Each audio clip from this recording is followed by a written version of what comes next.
Здраво, Любка, Горан, како се поминувате вечерва? Здраво, Еми. Добро, супер. Горан? Добро. Кажете ми, што за вас представува поемот инфлуенсер? Инфлуенсер е профил кој што има доста гледаност и е инфлуентен на луѓето. Има влијателност и моќ. Постојат ли во Македонија инфлуенсери? Па, да, постојат. Не многу, мислам постојат многу инфлуенсери, ама не толку влијателни инфлуенсери. Сега друго е да се класифицираш у група на инфлуенсери, друго е да вистина да си инфлуентен профил. За мене инфлуентен профили се многу малце, се жал. Ама ете идеме у напредна линија, сам да може би со тек на годините и ке расте. Дали имаш ти некој инфлуенсер вака што го следиш од интернационално ниво, да речеме? Па сигурно имам, да, повеќе. Што се?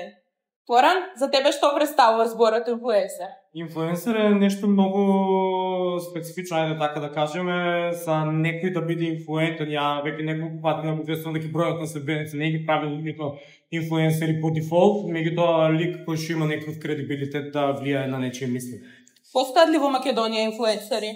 Па постојат, да речеме, профили како мојот, како на Любка, кои што се инфлуентни, ама нашата цел по друга страна никогаш не било тоа. Нашите профили некако повеќе пропагираат некој лајфстайл и нешто што ние го сакаме. Дали следиш ти некој профил што ти е инспирација? Инспиративни профили има многу, да. Најчесто тоа се профили од надвор, во Македонија исто така имаме профили кои што имаат тежина. Ете, ја тука би ја спомнал еден Любка, моја толкогодишна пријателка и бизнес партнерка во моментот, и да речеме дека ете Мија профили така е. Може ли да ме покажете што последно имате пребарувано на Инстаграм? Сигурно си дека знаеш. Па да. Чакај да избришам. Немој да бришате. Не, ја во суштина барав да проверам кои се луѓето кои што тенат овие најд. Добро, може да видиме? Не. Јас обично кога пребарувам, потоа бришам. Прасно е. Аха, паметно. Ви благодарам многу.